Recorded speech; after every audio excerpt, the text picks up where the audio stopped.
Okay, kulamuzala gy'osinzira okubanga okulaba. Leero tubano wajjabula ku restaurant H&M restaurant e Makindi. Fiji nabaga tutya kwogera gye tuwangaalira. Naye focus cause talina Twitter. Naye kuliko omuliro ennaku zino oguwanda. Waliwo abaana abayisa mu Kamugire eggaali awo ekibuye. Naye baba babaweereza oluweereza ku Twitter. Bajja kukyasimula. Naye nga tuteeza ati bano akamere kabawo walomaddu banyiwa. Wano kwekyandemu. Manyiwa bulungi ssebo. Wa muyimbi munno. Ajaluna mu biro. Ow'ekitooke. Naye yalwana okwenjagera. Ajaluna mu biro bakyamwogerako nti ow'ekitooke. Abasinga amayimbu kitooke. Ajaluna mu biro kimala. Toyongera ku kirala. Kimala. Kiba kimala omazi. Kimala ajaluna mu biro abikoze byonna. Basebo ne banyabo. Nyomanyi tofaanana bayimbi. Omanyi nti abantu omuntu wakusanga. Tayinza kumanya nti oli muyimbi. Ntya. Embeera zo olinga abasajja bagagga olinga kale. Ekyo kale omuntu asobola okuba abayimbi ab'ennaku zino. Wakubako ebikonde. Ebikonde sibikubanga lwakuba mbitraininga. Ebiseera bino olina okubeera nga oli kakolemu. Olina okubeera sigamba nti obeerawo nga olumba naye gubeerawo nga weeteeseteese. Embeera yonna ejja obeere ng'osobola ojja eŋŋanga ssebo. Naye amanya gange nze Geoffrey Nkwanga. Ssebo neddirango. Neddiranga Akabbiro Kasimba. Banzaala Mukyana awo mu Kiyinda. Ndi mutabani w'omugenzi Jojo Wilson Kavuma. Nga banzaala bammamba. Era nga ndi mutabani w'omugenzi Nankyayi Merida. Ate ye wennamutidde mu Ssingeera. Agamba bufunze ndi munnasingo. Lindako. Esebo. Eriyo ng'enya ery'ekikaggwanga. Nze Nkwanga. Nkwanga mbengo nga sirimanyi. Bikula amannya g'abengo mu butabona buli wamu. Yebifokayo mbengo. Anti omanyi kyensiza okwewuunya coincidence engeri gyekuttemu. Era ebbanga lyetwaze ffenna tuzayamako obanga nga 10 okubanga weddirango. Anange gye neddira. Gw'ogamba lwaki maze ebbanga nga nkunoonya ennyo. Kuba nze Lubowa. Gwe Lubowa. Naye ate kati kya kyensiza okwewuunyisa mu byonna. Kwe kubanga ng'omukadde akuzaala wa mmamba. Nanga nzaala wa mmamba. Anti kiŋŋayi nti akuba nti akuzaala wa mmamba kuba nze nzaala mukadde wange Prosi Namubiru yali wa mmamba. Kati wanga nzaala ye Nankyayi Merida wa mmamba. Era by the way waliwo ne mukulu wange Lubowa. Bw'oba otera okulaba emikolo egibeeramu mwami Wamala Balunabba gy'ayogerera. Kati ebiseera ebisinga obungi mwami Wamala aba aleese abako Lubowa nga atudde waka. Oyo mukulu wange. Nkyewuunyiza nnyo. Weddirango abakuzaala bammamba bange bammamba. Omusaayi gujja gusika. Haluno ga muganda wange nga mpulira nga yaliriddwamu. Nga mpulira nga omusaayi guunya. Kyewuunyisa. Byonna bwe bibeera muganda wange. Omaze ebbanga ki ng'oyimba? Endongo eno ngiruddemu nga nnyimba naye nga siri active nnyo. Nga bw'omanyi nti nze ndi musajja musuubuzi. Obusuubuzi bwalya nnyo ekitundu kyange ekisinga obunene ne bunnemesa endongo. Osuubula ki? Nze ni musuubuzi wa ngoye enkadde. Ensala endibotezo eza jiini ez'abasajja men jiini.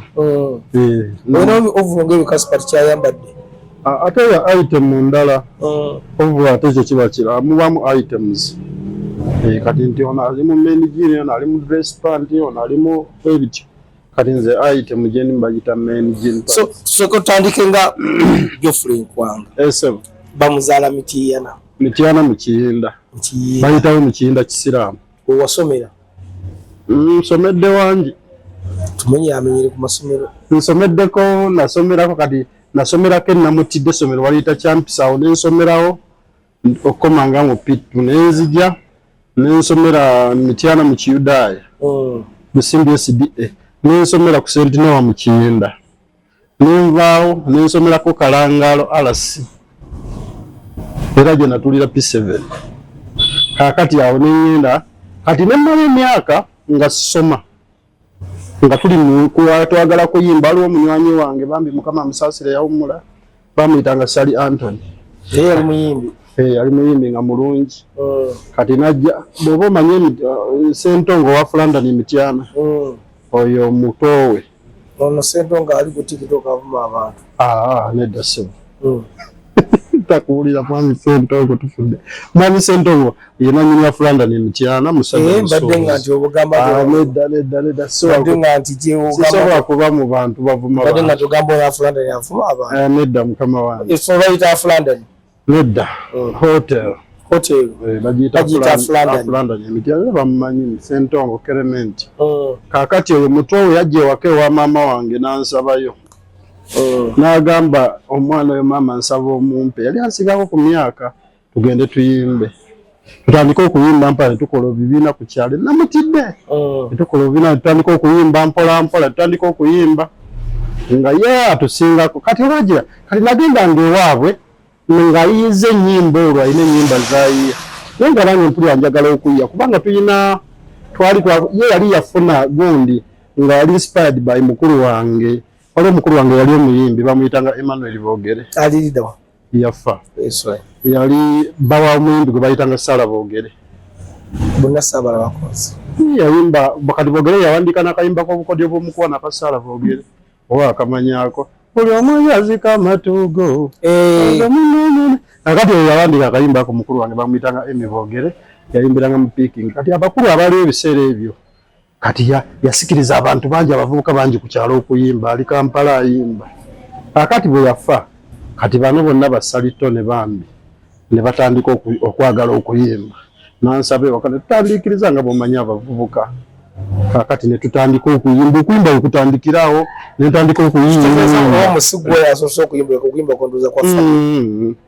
kubanga mukulu wange oyo yali muyimbi ne mama wange yennyini yali muyimbi ku kyalo ng'alina ekibiina ekiyimba ku mikolo ku kyalo bakiyita Kyosimbonaanya ninayo n'omutabani omuyimbi Aizon T omwenye gwonzaala Aizon T mwana wa mwannyinaze taba mutabani wange Aizon T mwana wa mwannyinaze Aizon T mumanyi era tokerenca ne weebuza talenti ya Aizon T Dieva si yakwe mutabani wange oyo sister wange yamuzaala akati netutandika bwetyo okuyimba kati lumu mba ndi Naluggi ku kigo Naluggi omanyi ku kigo ky'Enaluggi kiri mu diocese y'e Mityana parish eri mu diocese y'e Mityana niyo mu Kiyinda kakati waliyo omuntu gwe baali batikkira ku kigo kati omuntu oyo gwe baali batikkira bamuyita Jude Bukenya Father Lee yali amuweerera Father Lee ebiseera bye yali bwana mukulu w'ekigo ekyo nga yamuweerera kali baba bagenda omutikira kati ate Jude oyo Bukenya yali mukwano wa mwami Bashir Sempalubega kati ye mupi wa Mubende municipality kakati najja ku ekyo mwami Bashir oyo najja ku kigo mweyo ki graduation najja ku graduation party kati nga Father Lee yali sessali ajayimbe ayimbire omwana we gwe yaweerera kuba yali mutabani we nga yamuweerera mu mbeera eyo n'amuyita ajja amuyimbire tuyiye ennyimba awo oluyimba olw'okuyimba ne tujja ku stage ne tuyimba abantu babiri n'essali nkwata microphone naye nakwata microphone oluusi nga tuyimbira ku emu bwe baba eriwo ne tuyimba olwava ku stage bwenti mwami Bashiru n'atuyita Bashiri MP owa Mubende municipality n'atuyita naga mujje n'ambuuza gw'osoma nti nedda nti wakoma kyakumeka natula P7 sente zaali tezibuze bubuzi nti zaali zibuze wabula nga kwagala kuyimba naga tojja kukuza talenti yo nga tosomyeko n'agamba mujje mbazzeeyo musome kakati sali kuba yali yamala senior 4 ebunyambi kakati n'atulagira mujje mu Kiganda essomero waliyita Kiganda High School mujje wali maze emyaka emeka ng'otudde emyaka nga 3 P7 natudde P7 kubanga P7 nagituula mu mwaka gwa 12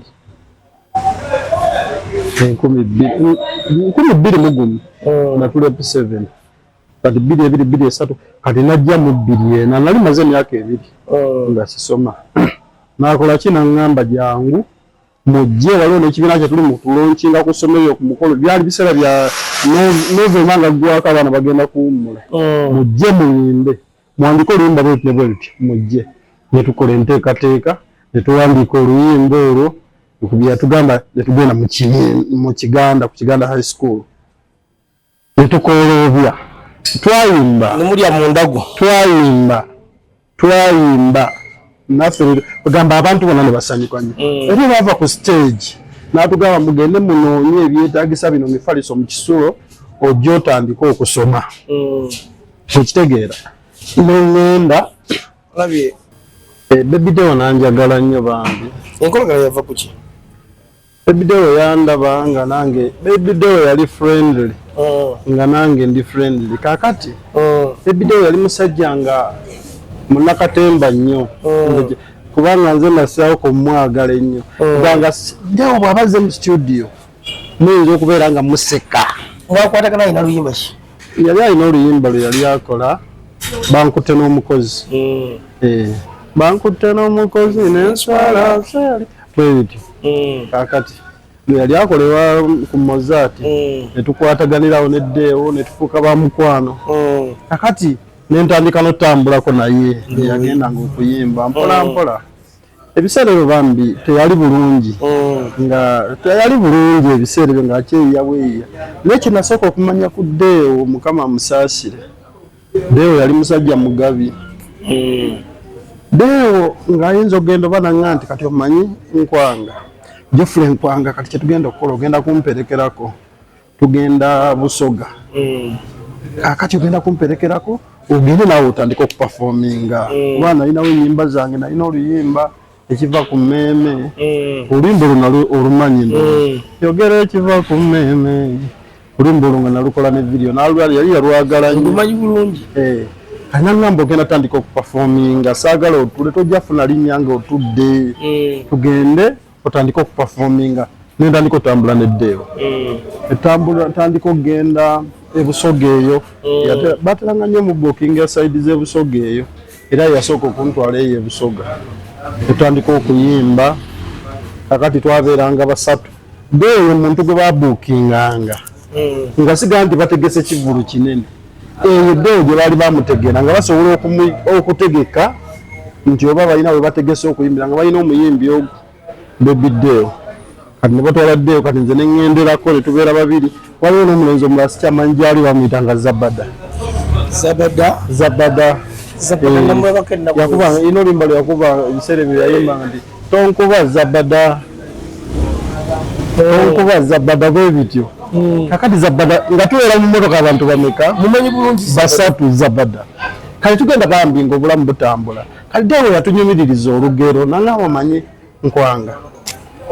nina oluyigero lwenjagala okukolamu oluyimba nanyumiza omusajja bamuyitanga Kakiga n'agenda n'alunda oluyigero lwavaamu oluyimba lwa Kasuku awanga yogera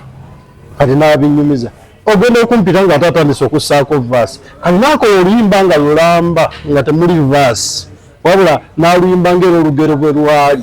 kati ne lumukaluubiriza okutematemamu vaasi olwokuba oluyimba olwo ne tutandika odutemaatema twali abantu basatu mufune vaasi tutandika otematema nze nga kwendi ne Baby Deo ne producer Mozart nga tuli ku Mozart natandika Mozart ng'ekyalukola bakuli ng'akyakolera ne Bakuli oluyimba olulina version bbiri waliwo version eyasooka ya Mozart kakati netukola Mozart n'alutemamu kati waliwo ebigambo ebimu nange olwokuba twagatta obwongo ng'olugero lwalukoze naye nga alaba nga ninawo art asobola okubaako kyengattamu kino tukijjemu olaba otya Deo yali wampaka nnyo mu mbeera nga bagamba nti nze nkoze kino kiba kyekyakiwulya naye nze nalina omukisa nga mpuliriza emugaa nti kino tukole bwe tufi nga bambi oluyimba ne lukolebwa ne luggwa kati ebiseera ebyo producer Jona we yajjira producer Jona n'ava eruweero n'ajja n'adda wano kumawa n'adda wano emakindi wano emakindi wano emabega wa nyimba studio yajjaawo n'angamba Geoffrey Nkwanga twafunye producer yavudde Luweere tugende nkutwaleyo n'antwalayo kati n'amugamba sooka okolera ono Geoffrey Nkwanga oluyimba akuwa $5,000 nga Deo alagira mulagire sooka okolera ono oluyimba akuwa $5,000 nankolera oluyimba bayibayo lwalina lwakadongo kamu baluyita Azaala Ekibi Jona n'alunkolera ku $5,000 kakati Deo okuba ali nga bw'aba akwagala n'agamba Jona nina oluyimba lwakawanga yogera nanga ngenda Deo Jona lumusujjo kubanga no kati yeetaga okufuna erinnya n'akuba hiti n'akubayo hiti kati ate n'oluyimba twalubaze nga hiti ngenda duddamu wa Jona ngenda ddumu wali mukolere omukazi mwamujjawo oyo omukyalo oyo beefulanga yali friend we ku Facebook ne bakwatagana bwe batyo omukyala n'afuuka mukwano gwaffe omukyala nakkiriza okuteeka mu ssente za vidiyo vidiyo era mwali mu vidiyo ng'eggwako omukyala oyo gwe yali annyonnyola omukyala munaye n'atuteeka mu ssente za vidiyo eyakawanga mwagigula ssente ndammeka vidiyo eyo yamalawo ssente kubanga erabika yamalawo miliyoni ndowooza nga 8 nga zonna omukyala yataddemu kubanga byalimu entambula sigemanyi g'omugongo ago byalimu entambula kyekugamu netutambula ono yali munywanyi w'omugenzi Baby Deo era ne mu vidiyo eyo mwali yetole mu vidiyo za Baby Deo 2 vidiyo emu eyo yakawanga eri emu nazanyiranga kasuku kati aho ate omukyala mumutamutya kati omukyala bwe tumala okukola vidiyo omukyala oyo yali yeetuuma ebintu bingi n'agamba mugagga nnyo kati n'asuubiza Deo ebintu bingi ngenda kugulira emmotoka ey'ebbeeyi ngenda kukola ki kati ekiseera ne kituuka vidiyo emaze okufuluma agenda okulaba Deo agenda abizuula mpola nti byamugamba okufuna omukyala ye gyali tabifuna sijja kulimba simanyi gyali naye simanyi gyali naye nga kyemmanyi mulamu emmotoka teyalabika kakati mu mbeera eyo Deo n'agamba ono nalabika anvudde wakuzanyisa katemba ne baawukanira mu mbeera bwetyo n'ekikulu nga ffe tumaze okukola ki ng'oluyimba lumaze okuyitawo kati Deo mu kuyitawo kw'oluyimba atuuka ekiseera abeera bize nnyo bw'abeera bize nnyo okiraba ndowooza naye ng'emabegako waliwo twatambuliranga kyenyinza okugamba teyali bulungi nga nange siri bulungi naye Deo nga kaafunye tukagabana Deo nga mulya ssente yo bayafunye emitwalo 3 ne mugalya ne mugamalawo naawe n'okkiriza nti gaweddewo ne mutandika okulya ku zizo bwe ziba weeziri okiraba kati omukyalo oyo agenze olwo Deo n'oluyimba lumaze okukola ki okuyitawo n'oluyimba lumaze okuyitawo kati Deo atuuka ekiseera abeera bize kusimu ze nensigala nga ndi mirimu gyange kakati okimanyi nti bwe nagenza okutula bweti nina kuba jjajja nagenza okutunulamu bwe nti wanzijidde nendaba nga nina okubeera nga nzijanjaba abantu bino ebyokuyimba nebbanga lyembimazimu ddene kyenina okukola weekiri omugadde ewo olaba kuba kye nali mumanyize nali namuyiga nga bwagamba ekintu takugamba kwebuuzaako abakubuulirako bubuulizi naye omwana oyo yali mumalirivu era obumalirivu bwe bwamuyamba ekiseera kye yakolera okubeera nti kyeyayimbira okubeera nti era yali amaze okuyitawo olaba ndowooza nga bwabeera atunuulidde ekintu kino nkyetaaga aba akyetaaga nemugaddewo sijja kuwakanya ate sijja kuwagira wabula gwe kyoba okola nze nzikiriza nsigale nga nkuwagirira mu music ebyaffe bya music bwotuuka mu biri ebirala vuga kintu kyo sijja gwomanyi gwe olaba ekikuyisaawo kikole ki kyoba okola bwoba owaze ekikuyisaawo genda naye nze ndekeno mu music kati Deo tutambuza obulamu bwetu natandika okuwasaganya enzoga nga nkubirako nanga ntuuse wano embeera kati sente nazifunye ebintu bitambula tutambuza obulamu paka ekiseera kyatuuka nankubira essimu n'abaako byaŋŋamba bambi nga neka ekiseera Baby Deo nandeeta ennaku naye Naabaswa tumubuuse kuba Naabaswa yajja mukyali mwonna simanyi waki Naabaswa omubuuka ate Naabaswa omubuuse ntya Naabaswa omumanyi Naabaswa oyo simumanyi tomanyi mukazi wa Baby Deo gwali baita Naabaswa nze mukyala wa Baby Deo gwe nali mmanyi yali maama wa Nikita ye gwe nalabako waliwo omukyala yali omweru omutini oyo yaliwo mu biseera by'okubeera Ssaabaswa ng'atandise okukola ki era kati yafuuka Ssenga ng'atandise okusawula ku TikTok kati bwe kyoba manya ono yafuuka Ssenga ate n'otambuza emisomo yafuuka Ssenga era yafumbirwa promoter Kiviri yamwesa ate natambuza emisomo mulaba simanyi oba agitambuza neze mulako TikTok kwa Wemula mumanyi kubanga ekifaananyi kinzijidde omukyala yabeera nnyo emisomo ayina nakimba bali bakayita kayimba ke banika nerabidde nayina n'enamba ye esimeyo bakyenda mu 2 era nage kutokola ku TikTok okwo ngawe mulenda kozira mukwero bajja kumuganda bannange Wemula nnyo kati abeera nnyo emisomo kati omuntu ali mu misomo gy'abasenga Wemula nnyo munnange bagizimbirawo emisomo gy'abasenga senga ono ow'okuguni nga tawemula ono ow'okusita omulongo sala 2 naye kubanga bano basenga wali mu Uganda siyayita mulongo sala 2 sisenga 2 sala naye nenga sisenga abuulirira abafumbo era kategori y'emu ne bano basenga neye nga butawemula ate omulongo sala 2 asobola okukola ekivulu asembye okukola wano ku Gundu wano mu town wano ku ngogenda ngoyiseka kukotera village awo nafuna ndowooza emitwalo ngeri zagendako bivulye ng'akyatambula ne Bebiriki netawemula wano emabega wa Kasajja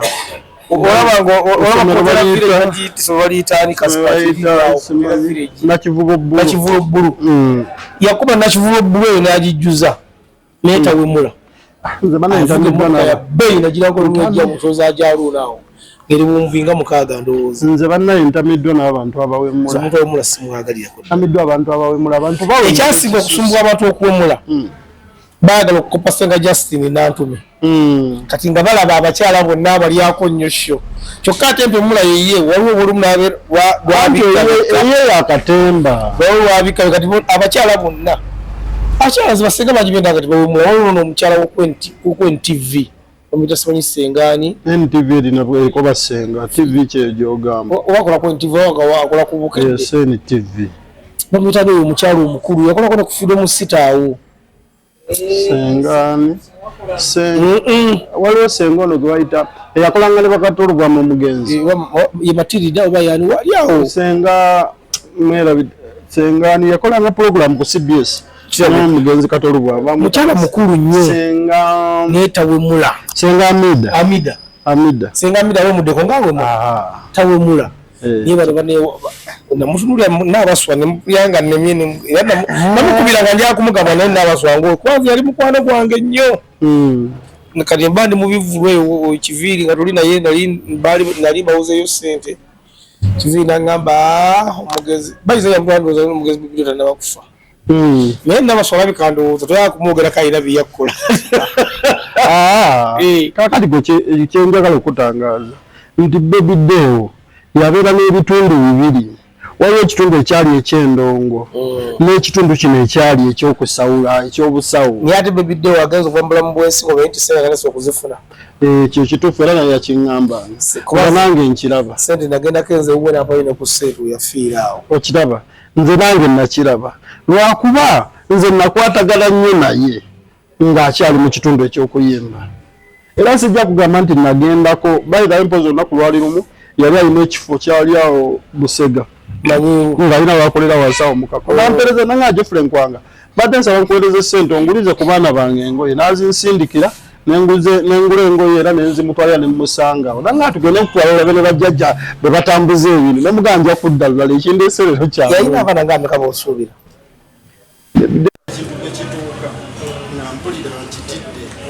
ng'ekyo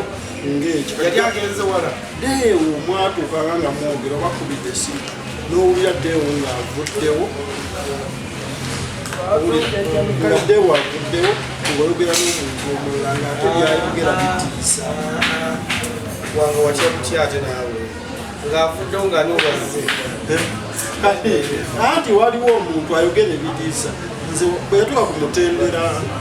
tugeze n'agamba nti kati kyenzirako okya bayibu kati gweoyinza omusigaza ngenda kwokya bayibu omuntu bw'atuuka ku mutendera ogwo oba okyamusobola akati awo nentandika okutakusobola mbambi mbandi awo ebidewo naafa ebyaliwo ebyabaawo naafa ekyennaku saamuziika nali mulwadde leo ndowooza naku nga bbiri ng'agenda kufa nali mulwadde kati ne koolo lwennyini lwe yafa bankubira esimu newaliza bubiwaliza nengenda ku mokyale kwagenda bugumiigunya kiraba nengenda ku mokyale nensanga ya ngenda otutuuka nga sikyasonde ku national theatre ne ku gundi saali nga mpulya sirimube nasobola okugenda olw'emugendo mpulira ne mulwadde akati ekitundu nekiri akati nenzira mu lero bwe yafa nenkomawo nitandikotambuza kati wakomyewo saagiyimiza naye kati mpulira amaanyi nina mangi kasifa kasooka nyimbo yawo nyimba enyimba empya biba kiri opromoting esawa yaleero esawa yaleero mpromoting oluyimba oluyita omwana w'omwana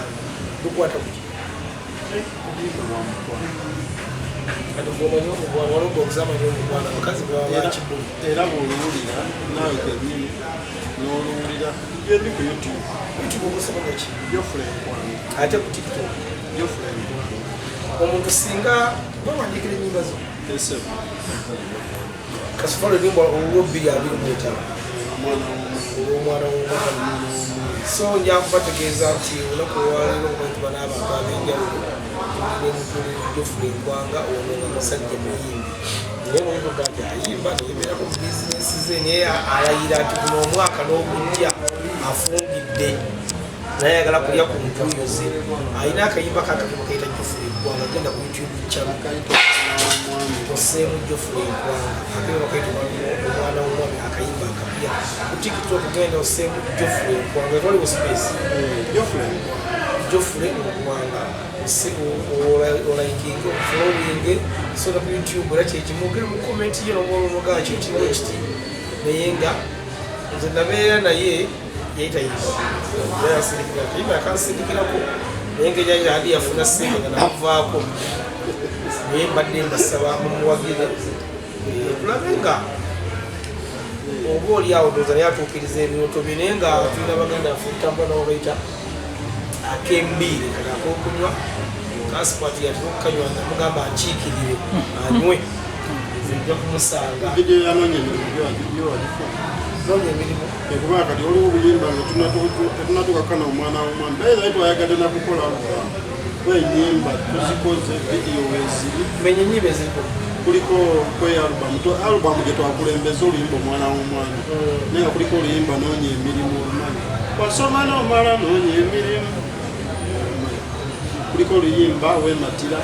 kuliko tonimba kuliko nabisere n'endala enyimba mukaaga alubamu erako enyimba nga munaana naye lwalonzemu n'ogamba omwana ogenda lutya oli mwana wa mwami nolonda nze atali mulodi okwagala ng'okwo kwe kunfudde omulangira nga nze omukopikopikopi mubayimbi abali mu uganda muyimbi kikoyeza okugamba nti ono nsobola okukola naye omulabu neebanga ntuufu ebedde ayimba omumisansemugo papa misansi anange mufiiringa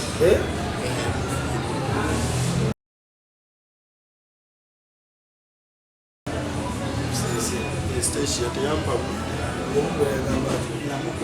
namusindikira message nakusoka nemukubira nanga kayimba campaigns nenkamusindikira whatsapp it's not my style nokumblokinga namblokinga asada era akayimba nenfuna omukyala ojja kawula nenfuna omukyala akatandika okunyimba eyasobola okundaba mukyala nenkamuwa nakayimba buli nakola tugambe lwamala okawula it's not my style nemukubanga era nalisiina nnyo kati sayo kunoonya papa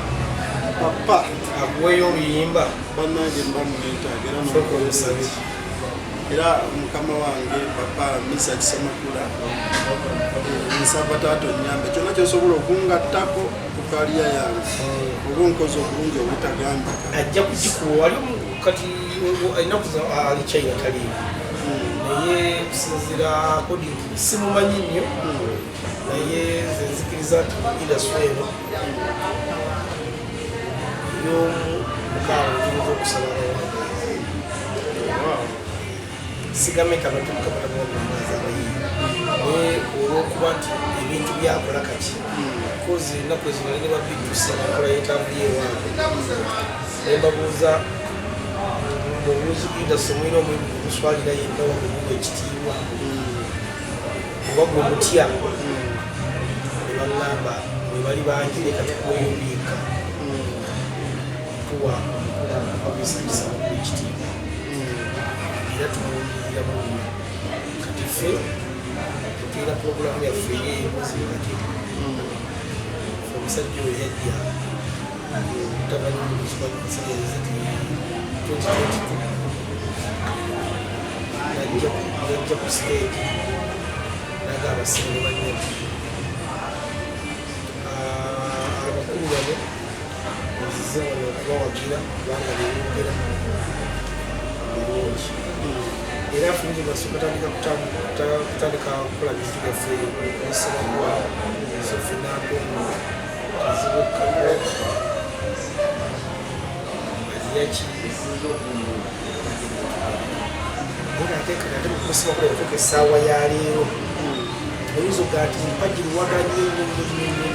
ekintu ekibaawo nga kikwatagana ku muyimba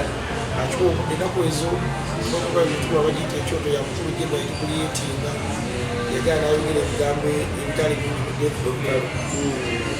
era yonna nze wanaaba akomyewo nja kunoonya tugende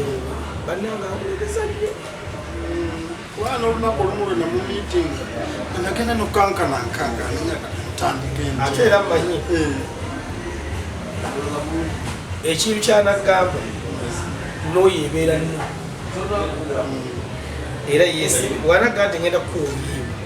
negira myaka emeka asobola okubanga ababize naye abajja kukuwa era wanaga tajja kukuwa aba tajja kukuwa wabula asobola okuwa guidance nagandi kati towange bamuganda age osobola okuyimba buti noti bayizaze ekyobaina nokuwanikira oluyimba kiba kati obuzibu bwetusinga okuba nabo essaawa bakiyita promotion waba oba owuliriza ennyimba zimanyi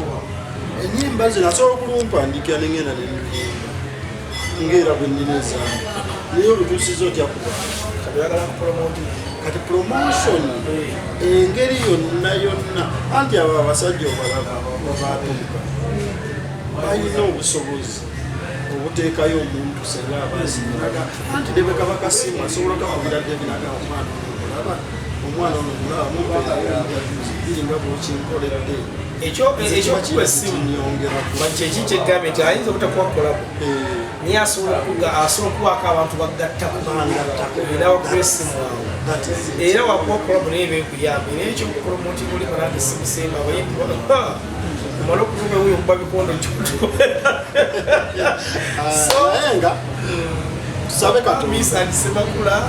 kwagaliza miremera gyoli bosi wange kwagala nnyo nnyo nnyo mukyoba omanya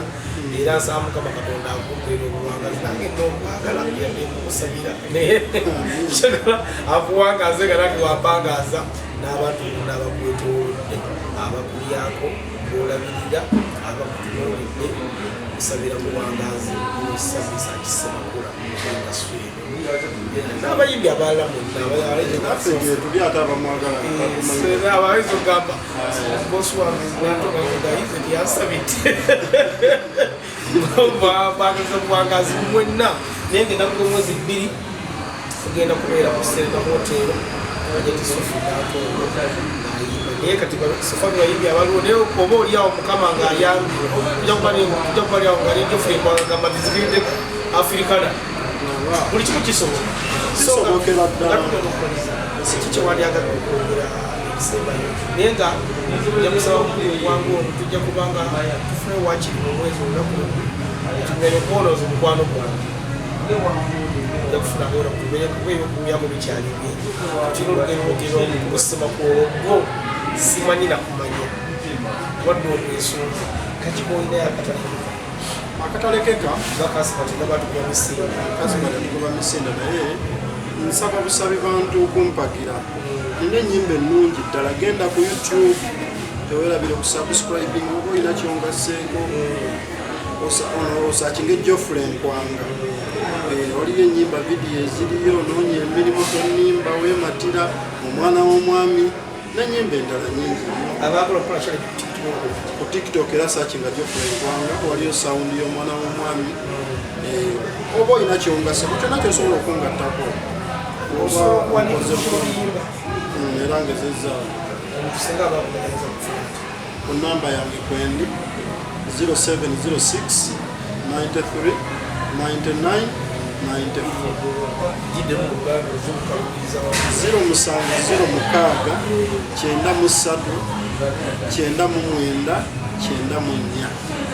enyimba nziwandiika Geoffrey Nkwanga singa batali kuyimba